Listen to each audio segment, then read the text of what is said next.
A fines de 1957, la dictadura militar conocida como Revolución Libertadora decide llamar a elecciones presidenciales y fija como fecha el 23 de febrero del año siguiente. Para ese momento, el peronismo, partido político mayoritario de la República Argentina, se encuentra proscripto y su máximo líder, el teniente general Juan Domingo Perón, exiliado.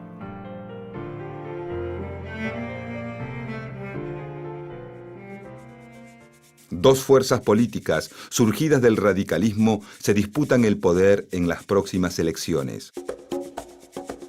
La Unión Cívica Radical del Pueblo, liderada por Ricardo Balbín, más cercano a las posiciones del gobierno militar y partidario de excluir al peronismo del sistema político.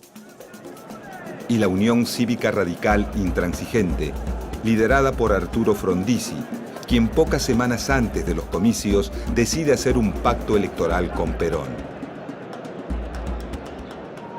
Mediante el pacto Perón-Frondizi, el candidato intransigente promete levantar la proscripción del partido peronista siempre y cuando Perón le garantice el voto de sus seguidores. Pocos días antes de las elecciones, Juan Domingo Perón, desde su exilio en República Dominicana, aconseja a sus partidarios votar por el candidato de la UCR intransigente. Finalmente, en las elecciones de febrero de 1958, con un apoyo importante del electorado peronista, triunfa por un amplio margen la fórmula Arturo Frondizi y Alejandro Gómez. El 1 de mayo de ese mismo año, Arturo Frondizi asume como presidente de la nación.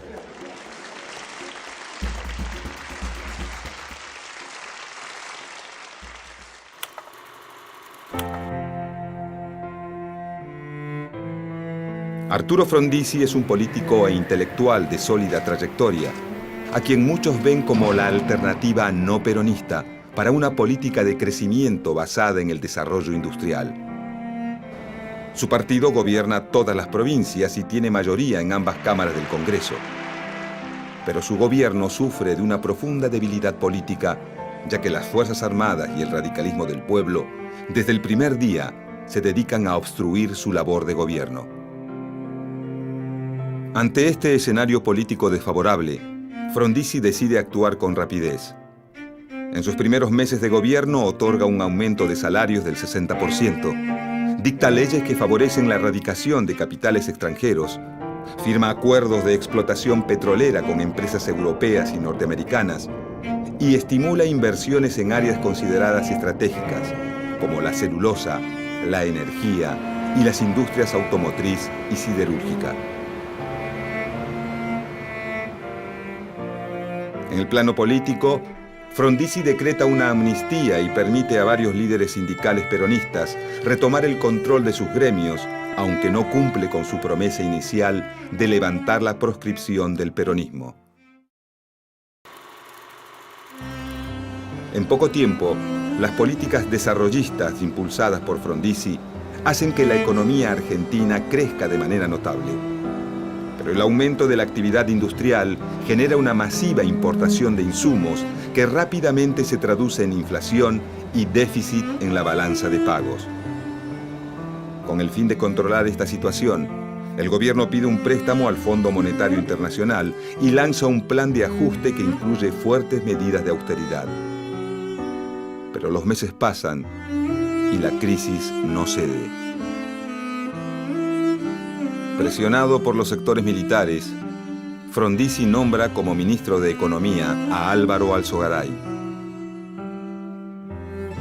A pocos días de asumir, el nuevo ministro devalúa la moneda, congela los salarios y reduce el control del Estado sobre la actividad privada. Estas medidas reducen el poder adquisitivo de los trabajadores y provocan un rápido aumento del desempleo. En cuestión de meses, el conflicto con el movimiento obrero estalla. Los sindicatos peronistas, cada vez más descontentos con las políticas de Frondizi, lanzan un plan de lucha que incluye huelgas y ocupaciones de fábricas. Como respuesta, el gobierno pone en marcha el Plan de Conmoción Interna del Estado, o Plan Conintes. El Plan Conintes divide al país en distintas subzonas militares, donde los comandantes de las Fuerzas Armadas tienen más poder que los gobernadores, y empleados públicos y estatales pueden ser juzgados por tribunales militares. Respaldado por este plan, el gobierno de Frondizi autoriza a reprimir militarmente toda huelga o conflicto obrero. Al mismo tiempo interviene los sindicatos y ordena el despido de los delegados más combativos. Esta actitud termina por alejar definitivamente a Frondizi del peronismo, que deja de ser el aliado díscolo de su gobierno para convertirse en su opositor más decidido. A medida que el conflicto entre Arturo Frondizi y el peronismo avanza, otro sector entra en crisis con el gobierno. Desde los inicios de su mandato, las presiones de los militares se llevan a cabo con una frecuencia casi cotidiana. Estas presiones, conocidas como planteos, tienen como principal objetivo impedir el resurgimiento del peronismo. Pero con la llegada de los años 60, los militares argentinos orientan su atención hacia un nuevo enemigo. El 1 de enero de 1959, un grupo de jóvenes revolucionarios toman el control de la ciudad de La Habana, Cuba, poniendo fin a la dictadura de Fulgencio Batista en ese país. Con el pasar de los meses, el gobierno revolucionario cubano, dirigido por figuras como Fidel Castro y Ernesto Che Guevara, va virando de una postura nacionalista hacia tendencias más socialistas. Este cambio enciende la alarma del gobierno de los Estados Unidos, que teme un avance del comunismo sobre el continente americano. Inmediatamente el presidente John Fitzgerald Kennedy hace un llamado a sus pares continentales para que condenen y aíslen al país caribeño. Arturo Frondizi, si bien coincide en varios aspectos con la política exterior norteamericana, decide no sumarse a esta iniciativa e incluso en 1961 mantiene una entrevista secreta con el Che Guevara. La decisión de Frondizi de no sumarse al boicot a Cuba reavivan las sospechas de las Fuerzas Armadas, que aumentan la frecuencia de sus planteos hasta obligar al presidente a romper relaciones con el gobierno revolucionario cubano.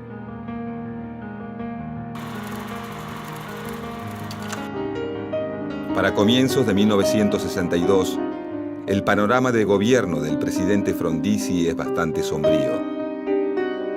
Los militares lo culpan por no erradicar definitivamente al peronismo y mantener una posición blanda ante lo que ellos llaman el peligro comunista. Los peronistas le echan en cara el no haber cumplido el pacto electoral, y los sectores de la izquierda no le perdonan la ruptura con el gobierno de la Revolución Cubana. Acorralado por todos los frentes, Frondizi levanta la proscripción del partido peronista, permitiéndole participar de las próximas elecciones provinciales. En las elecciones de marzo de 1962, el peronismo gana las gobernaciones de las principales provincias. El triunfo del peronismo genera un profundo malestar entre los militares, que amenazan por enésima vez con un golpe de Estado. A esta altura, Frondizi sabe que sus días en el gobierno están contados. Como última maniobra de salvataje, cambia a todos los ministros de su gabinete e interviene en las provincias ganadas por el peronismo. Pero ya es tarde. La residencia de Olivos es ahora el escenario de dramáticas horas. Los altos mandos han resuelto insistir en el pedido de renuncia al doctor Arturo Frondizi. La respuesta es siempre una: no renunciaré. Son las 7 y el presidente queda arrestado.